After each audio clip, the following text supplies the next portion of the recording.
तो यहाँ पर जो है ना मैं फ़ेस वॉश यूज़ कर रही हूँ चिल्टन प्योर का ग्लोइंग फेस वॉश। तो ये बड़ा ज़बरदस्त था।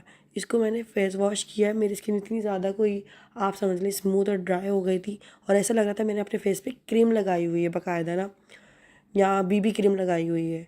मीन्स के बंदा लिपस्टिक लगा ले और बस वो तैयार है भाई।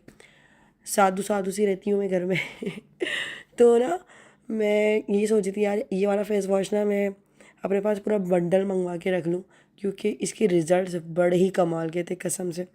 मुझे बड़ा मज़ा आया इससे मुँह धोने का।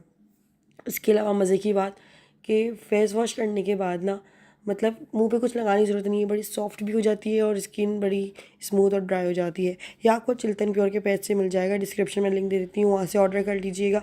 बाकी और भी बहुत सारी तरह के फ़ेस वॉश हैं इनके पास, अपनी स्किन टाइप के हिसाब से मंगवा लिएगा।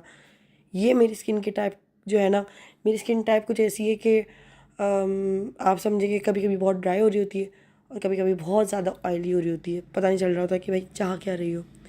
तो ना मेरी स्किन ना ड्राई है ना ऑयली है, लेकिन अभी गर्मी और मौसम कुछ इस तरह चल रहा है कि बहुत ज़्यादा ऑयली और अजीब अजीब सूरत हाल हो रहा है। खैर इसके अंदर इसको यूज़ करने का तरीका भी लिखा हुआ है, और बाकी फेस वॉश को भी यूज़ करने का तरीका यही होता है कि आप थोड़ा सा अपने फेस को गीला कर लें या हाथ को गीला कर लें, और फेस वॉश की मटर के दाने के बराबर जो है ना फेस वॉश निकालें।